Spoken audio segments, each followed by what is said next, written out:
사랑하는 하나님 감사합니다. 오늘도 말씀 읽을 때 우리에게 하시고자 하시는 말씀을 또 우리에게 꼭 필요한 말씀을 또 깨닫게 하시고 그 말씀으로 오늘 하루 승리하는 삶을 살 수 있게 도와주세요. 감사드리옵고 예수님의 이름으로 기도합니다. 아멘. 사도행전 19장에서 21절 말씀. 아볼로가 고린도에 가 있는 동안 바울은 높은 지역을 거쳐 에베소에 이르렀다. 거기서 몇몇 제자들을 만난 바울은 먼저 이런 말부터 꺼냈다. 여러분이 믿을 때에 성령을 받았습니까? 여러분은 하나님을 머리에만 모셨습니까? 아니면 마음에도 모셨습니까?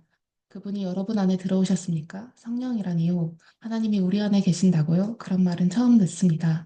그럼 세례는 어떻게 받았습니까? 바울이 물었다. 요한의 세례를 받았습니다. 아, 그렇군요. 바울이 말했다. 요한은 자기 뒤에 오실 분을 받아들이도록 사람들을 준비시키기 위해 세례를 베풀었습니다. 그 세례는 과거와는 전혀 다른 삶을 살라는 요청이었습니다. 뒤에 오실 분은 바로 예수이셨습니다. 여러분이 요한의 세례를 받았다면 이제 진짜 세례인 예수를 맞을 준비가 된 것입니다. 그들은 참으로 준비되어 있었다. 그 말을 듣자마자 그들은 주 예수의 이름으로 세례를 받았다. 바울이 그들의 머리에 손을 얹자 성령께서 그들 안으로 들어오셨다. 그때부터 그들은 방언으로 하나님을 찬송하고 하나님께서 하신 일들을 이야기했다. 그날 거기 있던 사람들은 모두 12명 정도였다. 그 후 바울은 곧바로 회당으로 갔다. 그는 석 달 동안 자유로이 회당에 드나들며 최선을 다해 하나님 나라의 일을 생생하고 설득력 있게 제시했다. 그러나 그때에 그들 가운데 일부가 그리스도인의 생활 방식에 대해 악한 소문을 퍼뜨리는 바람에 회중 사이에 저항이 생기기 시작했다. 바울은 제자들을 데리고 그곳을 떠나 두란노 학교를 열고 날마다 거기서 강론했다. 그는 2년 동안 그 일을 하면서 아시아에 있는 모든 사람, 유대인뿐 아니라 그리스 사람들까지 주의 메시지를 들을 수 있도록 충분한 기회를 주었다. 하나님께서 바울을 통해 강력하고도 비상한 일들을 행하셨다. 그 소문이 퍼지자 사람들은 바울의 살에 닿았던 옷까지 곧 손수건과 목도리 같은 것을 가져다가 병자들에게 대기 시작했다. 그것을 대기만 해도 병자들이 깨끗이 나았다. 귀신을 촉출하며 떠돌아다니는 몇몇 유대인들이 마침 시내에 와 있었다. 그들은 그 모든 일이 바울의 술수련이 생각하고 그 일을 자기들도 한번 해보았다. 그들은 악한 귀신에 피해를 입은 사람들에게 주 예수의 이름을 대면서 말했다. 내가 바울이 전하는 예수로 너희에게 명한다. 유대인 대제사장인 스게와의 일곱 아들도 그 어떤 사람에게 그렇게 하려고 하자 악한 귀신들이 이렇게 되받았다. 내가 예수도 알고 바울도 들어보았지만 너희는 누구냐? 그때 귀신 들린 자가 포악해지더니 그들에게 뛰어올라 그들을 마구 때리고 옷을 찢었다. 그들은 옷이 벗겨진 채 피를 흘리면서 있는 힘을 다해 달아났다. 곧 이 일이 에베소 전역에 있는 유대인과 그리스 사람들에게 알려졌다. 이 일의 배후와 중심에 하나님이 계시다는 인식이 퍼져나갔다. 바울에 대한 사람들의 호기심은 점차 주 예수를 높이는 마음으로 바뀌어갔다. 그렇게 믿게 된 많은 사람들이 자신의 정체를 밝히고 은밀히 행하던 마술에서 완전히 손을 뗐다. 온갖 종류의 마술사와 점쟁이들이 마술책과 주술책을 가지고 나타나서 그것들을 전부 불태워버렸다. 어떤 사람이 그 값을 계산해 보니 은화 5만이나 되었다. 이제 에베소에서 주님의 말씀이 최고이자 대세인 것이 분명해졌다. 이 모든 일이 있고 나서 바울은 마케도니아와 아가야로 이동했다. 거기서 그는 예루살렘으로 갈 때가 되었다고 판단했다. 그는 이제 나는 로마로 갑니다. 내가 로마를 꼭 보아야겠습니다. 하고 말했다. 그는 자신의 조력자 가운데 디모데와 에라스도 두 사람을 마케도니아로 보내고 얼마 동안 아시아에 머물면서 남은 일을 마무리했다.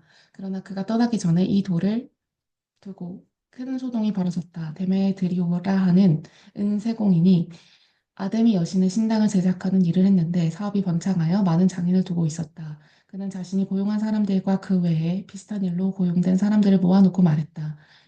여러분도 잘 알다시피 우리는 이 사업으로 그럭저럭 먹고 살고 있습니다. 그런데 바울이라는 자가 끼어들어 손으로 만든 신 따위는 없다고 사람들에게 말하고 다녀 우리 일을 망치고 있습니다. 여기 에베소에서만 아니라 아시아 전역에서 많은 사람들이 그를 따르고 있습니다. 우리 사업만 무너질 위험에 처한 것이 아닙니다. 아데미의 영광스러운 명성도 흔적 없이 허물어질 지경입니다. 그렇게 되면 저 유명한 아데미 여신의 신전도 틀림없이 잔해더미가 되고 말 것입니다. 온 세상이 우리의 아데미를 숭배하고 있으니 이것은 단순히 한 지역만의 문제가 아닙니다. 그 말에 사람들이 격분했다. 그들은 거리로 뛰쳐나가면서 에베소 사람들의 위대한 아데미여, 에베소 사람들의 위대한 아담이여 하고 소리쳤다. 그들은 온 도시에 소동을 일으키며 경기장으로 우르르 몰려갔다. 가는 길에 바울의 동료 가운데 가이오와 아리스다고 두 사람도 잡아갔다. 바울도 경기장 안으로 들어가려고 했으나 제자들이 말렸다. 바울과 친분이 있던 그 도시의 유력한 종교 지도자들도 같은 생각이었다. 절대로 저 폭도 곁에 가까이 가서는 안 됩니다. 사람들이 저마다 이렇게 저렇게 소리치고 있었다. 그들 대부분은 지금 무슨 일이 벌어지고 있는지 자기가 왜 거기 있는지도 모르고 있었다. 유대인들이 상황을 통제해 보려고 알렉산더를 앞으로 밀자 여러 파당들이 그를 자기네 편으로 끌어들이려고 아우성이었다. 그러나 그는 그들을 무시하고 엄숙한 손짓으로 폭도를 조용히 시켰다.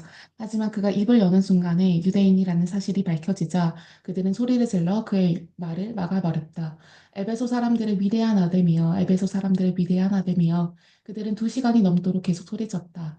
마침내 에베소 시의 서기가 속도를 진정시키고 말했다. 시민 여러분, 우리의 사랑하는 도시 에베소가 영광스러운 아데미와 하늘에서 직접 떨어진 신성한 석상을 지키는 도시인 것을 모르는 사람이 어디 있습니까? 이것은 부인할 수 없는 사실이니 여러분은 자중하십시오. 이런 행동은 아데미에게 어울리지 않는 행동입니다. 여러분이 여기로 끌고 온 이 사람들은 우리 신전이나 우리 여신에게 해를 끼친 것이 하나도 없습니다.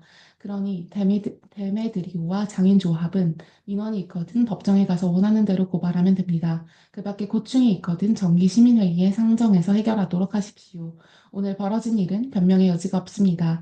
여러분은 지금 우리 도시를 심각한 위험에 빠뜨리고 있습니다. 로마가 폭도를 곱게 보지 않는다는 사실을 잊지 마십시오. 그렇게 말하고 그는 사람들을 집으로 돌려보냈다. 사태가 진정되자 바울은 제자들을 불러 모아 에베소에서 선한 일을 하도록 격려했다. 그러고 나서 작별 인사를 하고 마케도니아로 떠났다. 그는 그 지역을 여행하며 각 모임을 방문할 때에 끊임없이 사람들을 격려하여 사기를 높이고 그들에게 새로운 희망을 불어넣었다. 그 후에 바울은 그리스로 가서 석 달을 머물렀다. 그가 배를 타고 시리아로 떠나려는데 유대인들이 그를 해치려는 음모를 꾸몄다. 그래서 그는 다시 마케도니아를 지나는 육로로 길을 바꾸어 그들을 따돌렸다. 그 여정을 함께한 동료들은 베레아 출신 브로의 아들 소바더, 데살로니가 사람 아리스다고와 세군도, 더베 출신 가이오, 디모데, 그리고 서아시아 출신의 두 사람 두기고가 드로비모였다. 그들이 먼저 가서 드로아에서 우리를 기다렸다. 한편 우리는 6월절 주간을 빌립보에서 보낸 뒤에 배를 타고 떠났다. 우리는 닷새 만에 다시 드로아에 가서 한 주를 머물렀다. 일요일에 우리는 모여서 예배를 드리고 주님의 만찬을 기념했다. 바울은 화중에게 강론했다.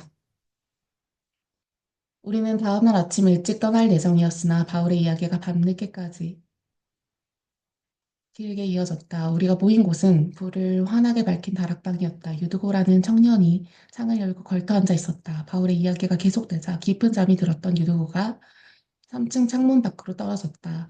사람들이 일으켜 보니 그가 죽어 있었다. 바울이 내려가서 그 위에 엎드려 그를 꼭 끌어안고 말했다. 그만 두르시오. 그에게 아직 생명이 있습니다. 그 후에 바울이 일어나서 주의 만찬을 베풀었다. 그는 새벽까지 믿음의 이야기를 계속해서 전했다. 그런 분위기 속에서 사람들이 떠났다. 바울과 회주는 각자의 길을 갔다. 다시 살아난 유두고를 데리고 가면서 그들은 모두 생명으로 충만했다. 한편 남은 우리는 먼저 배를 타고 아소로로 향했다. 거기서 우리는 바울을 태울 계획이었다. 바울이 아소까지 걸어가기를 원해서 미리 일정을 맞추어 둔 것이다. 일은 계획대로 되어 우리는 아소에서 그를 만나 배에 태우고 미둘레네로 향했다. 이튿날 우리는 기호 맞은편에 들렀다가 다음날 사모를 거쳐 밀레도에 이르렀다. 바울은 아시아에서 시간을 지체하지 않으려고 에베소를 지나치기로 했다. 그는 오순절에 맞춰 예루살렘에 도착하려고 서둘렀다. 바울이 밀레도에서 에베소로 사람들을 보내 회중의 지도자들을 불렀다. 그들이 도착하자 바울이 말했다. 여러분도 알다시피 나는 아시아에 도착한 첫날부터 전적으로 여러분과 함께 지냈습니다. 어떤 상황에서도 목숨을 걸고 주님을 섬겼고 나를 죽이려는 유대인들의 끝없는 계략을 참아냈습니다. 나는 어떤 경우에도 인색하게 굴거나 입속을 챙기지 않았고 여러분의 삶에 변화를 가져다 줄 진리와 격려의 말을 여러분에게 아낌없이 주었습니다. 나는 여러분을 사람들 앞에서 여러분의 집에서 가르치면서 유대인에게나 그리스 사람들에게나 똑같이 하나님 앞에서 삶을 근본적으로 고치고 우리 주 예수를 철저히 신뢰하도록 당부했습니다. 그러나 지금 내 앞에는 또 하나의 긴급한 일이 있습니다. 예루살렘으로 가야 한다는 부담입니다. 거기에 가면 무슨 일이 벌어질지 나는 전혀 모릅니다. 쉽지 않을 것이 분명합니다. 내 앞에 고난과 투옥이 있을 것을 성령께서 거듭해서 분명히 말씀해 주셨습니다. 그러나 그것이 나에게는 별로 중요하지 않습니다. 나에게 가장 중요한 것은 하나님께서 시작하신 일을 마치는 것입니다. 주 예수께서 내게 맡긴 사명, 곧 믿을 수 없을 만큼 후히 베푸시는 하나님의 자비를 내가 만나는 모든 사람에게 알리는 것입니다. 오늘은 작별의 날입니다. 여러분은 나를 다시는 보지 못할 것입니다. 나도 여러분을 다시는 보지 못할 것입니다. 나는 오랫동안 여러분 사이로 오가며 이제 만기 오른 하나님 나라를 선포했습니다. 나는 여러분을 위해 최선을 다했습니다. 내 모든 것을 여러분에게 주었으며 여러분을 향한 하나님의 뜻을 하나도 남김없이 전했습니다. 이제 모든 것이 여러분에게 달려 있습니다. 여러분 자신을 위해서나 양떼인 회중을 위해서나 긴장을 늦추지 마십시오. 성령께서 이 하나님의 사람들을 여러분에게 맡기셔서 교회를 지키고 보호하게 하셨습니다. 하나님께서 친히 이들을 위해 죽을 가치가 있다고 여기셨습니다. 내가 떠나자마자 흉악한 이리들이 나타나서 이 양들을 맹렬히 공격하리라는 것을 압니다. 여러분의 무리 중에서 나온 자들이 제자들을 유혹하여 예수 대신에 자기들을 따르게 하려고 왜곡된 이야기를 할 것입니다. 그러니 늘 깨어 경계하십시오. 지난 3년 동안 내가 여러분과 함께 끝까지 포기하지 않고 견디면서 여러분 한 사람 한 사람에게 내 마음을 쏟았던 것을 잊지 마십시오. 이제 나는 여러분을 놀라우신 우리 하나님께 맡겨드립니다. 하나님의 은혜로운 말씀이 여러분을 그분이 원하시는 모습으로 만드실 수 있고 이 거룩한 형제들의 이 공동체에서 여러분에게 필요한 것을 다 공급해 주실 수 있습니다. 여러분이 잘 알다시피 나는 재물이나 유행에는 관심이 없습니다. 나는 내 자신과 또 나와 함께 일하는 사람들의 기본적인 필요를 맨손으로 해결했습니다. 무슨 일을 하든지 약한 사람들 편에서 일하고 그들을 이용하지 않아야 한다는 것을 여러분에게 본으로 보였습니다. 받는 것보다 주는 것이 훨씬 행복하다고 하신 우리 주님의 말씀을 늘 기억된다면 여러분은 이 부분에서 잘못되지 않을 것입니다. 말을 마치고 나서 바울은 무릎을 꿇고 기도했다. 그들도 다 무릎을 꿇었다. 하염없이 눈물을 흘렸다. 그들은 바울을 꼭 붙들고서 그를 보내려고 하지 않았다. 그들은 이제 다시는 그를 보지 못할 것을 알았다. 그렇게 되리라고 바울이 아주 분명히 말했기 때문이다. 마음이 몹시 아팠으나 마침내 그들은 용기를 내어 그를 배까지 배웅했다. 눈물 어린 작별을 뒤로 하고 우리는 길을 떠났다.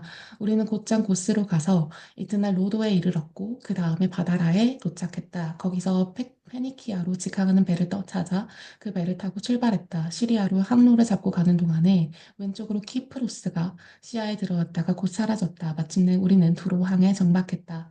짐을 내리는 동안 우리는 현지에 있는 제자들을 찾아가 그들과 함께 일회를 지냈다. 그들이 성령을 힘입어 앞니를 내다보고 바울에게 예루살렘으로 가지 말라는 말을 전했다. 시간이 다 되자 그들은 시내에서 부두까지 우리를 바래다 주었다. 남녀노소 할 것 없이 모두가 따라왔다. 그 자리가 송별회가 되었다. 바닷가에서 우리는 모두 무릎을 꿇고 기도했다. 또 한 차례 작별 인사를 나눈 뒤에 우리는 배에 오르고 그들은 집으로 돌아갔다. 두로에서 돌레마이까지 짧은 항해를 마쳤다. 우리는 그곳에 인 동료들을 무난하고 그들과 함께 하루를 지냈다. 아침에 우리는 가이사랴로 가서 7사람 중 하나인 전도자 빌립의 집에 묵었다. 빌립에게는 예언하는 처녀 딸이 4명 있었다. 그곳에 있은 지 며칠이 지난 후에 아가보라는 예언자가 우리를 보려고 유대에서 내려왔다. 그는 곧장 바울에게 가더니 바울의 허리띠를 가져다가 연극을 하듯 자기 손발을 묶었다. 그러고는 이렇게 말했다. 성령께서 예루살렘의 유대인들이 이 허리띠의 주인을 이렇게 묶어서 하나님을 모르는 믿지 않는 자들에게 넘겨줄 것이다. 라고 말씀하십니다. 그 말을 들은 우리와 그날 거기 있던 모든 사람들이 바울에게 예루살렘으로 가겠다는 완강한 고집을 벌이라고 간청했다. 그러나 바울은 뜻을 굽히지 않았다. 왜 이렇게 야단들입니까? 왜 소란을 피워 나를 더 힘들게 합니까? 여러분은 이 일을 거꾸로 보고 있습니다. 예루살렘에서 중요한 문제는 나를 체포하든 죽이든 그들이 나한테 하는 일이 아니라 나의 순종을 통해 주 예수께서 하시는 일입니다. 그것을 모르시겠습니까? 그의 결심이 조금도 흔들리지 않는 것을 보고서 우리는 단념했다. 우리는 이제 하나님 손에 있습니다. 주님께서 알아서 해주십시오 하고 말했다. 얼마 지나지 않아 우리는 짐을 꾸려 예루살렘을 향해 길을 떠났다. 가이사랴에서 온 제자들 몇 사람이 우리와 함께 가서 우리를 나손의 집에 데려다 주었다. 그는 우리를 따뜻하게 맞아 주었다. 그는 키프로스 태생으로 초기 제자들 가운데 한 사람이었다. 예루살렘에서 동료들이 우리를 보고 반가워하며 두 팔 벌려 우리를 맞아 주었다. 이튿날 아침 먼저 우리는 바울을 데리고 가서 야고보를 만났다. 교회의 지도자들도 다 그 자리에 있었다. 안무와 몇 마디 인사말을 나눈 뒤에 바울은 그동안 하나님께서 자신의 사역을 통해 이방인들 가운데 행하신 일을 하나하나 자세히 이야기해 주었다. 그들은 이야기를 듣고 기뻐하며 하나님께 영광을 돌렸다. 그들도 들려줄 이야기가 있었다. 그동안 여기에 무슨 일이 있었는지 보십시오. 하나님을 경외하는 유대인 수만 명이 예수를 믿게 되었습니다. 그러나 그들이 모세의 율법을 지키는데 어느 때보다 열심이다 보니 문제도 있습니다. 유대인들 사이에서 들리는 말이 당신이 믿지 않는 일방인들 속에서 살아가는 믿는 유대인들에게 모세를 가볍게 여겨도 된다고 하면서 자녀들에게 할 일을 주지 않아도 되고 옛 전통을 지킬 필요도 없다고 가르친다고 합니다. 그러나 그것은 그들이 전혀 받아들일 수 없는 일입니다. 당신이 시내에 들어온 것을 그들이 알면 어찌 될지 걱정입니다. 곤란한 일이 생길 것입니다. 그러니 이렇게 합시다. 우리 일행 가운데 정결 예식을 하기로 서원했으나 돈이 없어 행하지 못한 네 사람이 있습니다. 당신이 그들의 서원에 참여해서 그들의 비용을 대주십시오. 그러면 당신에 대해 떠도는 소문이 사실무근이며 당신이 모세의 율법을 철저히 존중한다는 것이 모든 사람 앞에 분명해질 것입니다. 당신에게 이렇게 요청한다고 해서 믿는 사람이 된 이방인들에게 대해 전에 우리가 합의한 내용을 되돌리는 것은 아닙니다. 우리는 그 편지에 쓴 내용을 계속해서 굳게 붙들고 있습니다. 우상과 관계된 활동에 관여하지 말고 유대인 그리스도인들에게 거슬리는 음식을 내놓지 말며 성생활과 결혼의 도덕을 지킬 것을 말입니다. 바울은 그들의 제안대로 했다. 그 사람들을 데리고 가서 그들의 서원에 참여하고 그들의 비용을 냈다. 이튿날 그는 성전에 가서 그것을 공식화했다. 각 사람의 정결 예식을 위한 제사를 드리고 그 제사가 끝날 때까지 거기에 머물렀다. 그들의 정결 예식에 필요한 이래가 거의 끝나갈 무렵 에베소 근방에서 온 몇몇 유대인들이 성전에서 바울을 발견했다. 그들은 당장 그곳을 뒤집어 놓았다. 그들은 바울을 붙잡고 목이 터져라 외치기 시작했다.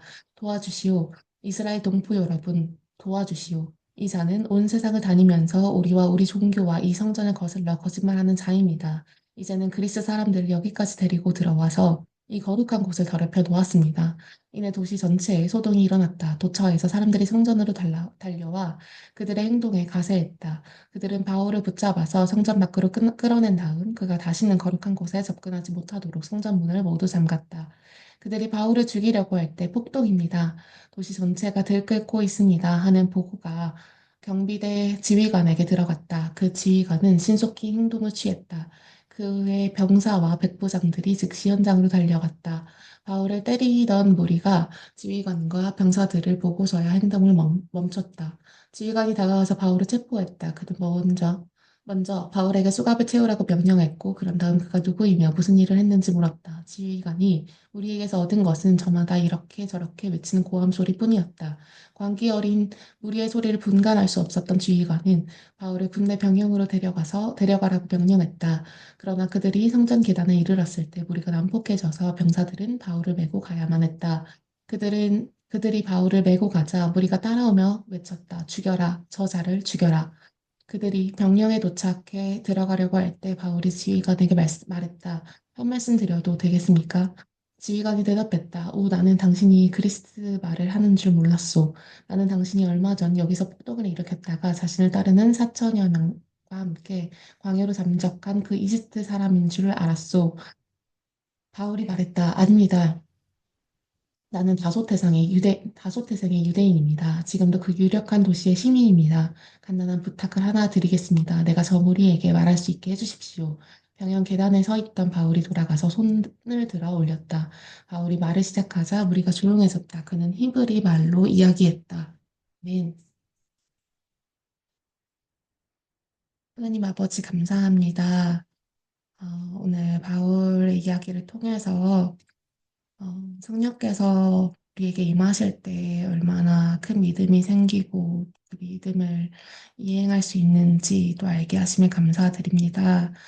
하나님, 바울이 그 많은 무리들 앞에서 담대하고 또 당당했듯이 하나님 저희에게도 그런 하나님에 대한 믿음을 허락해 주셔서 어떤 자리에 가서도 어느 자리에 가서도 하나님을 당당하게 선포할 수 있는 자들이 될 수 있게 도와주세요. 오늘도 그 믿음으로 승리할 수 있게 도와주시고, 성령께서 우리와 함께 해주실 때 우리가 어떤 것도 해낼 수 있음을 믿고 오늘도 나아갈 수 있게 도와주세요.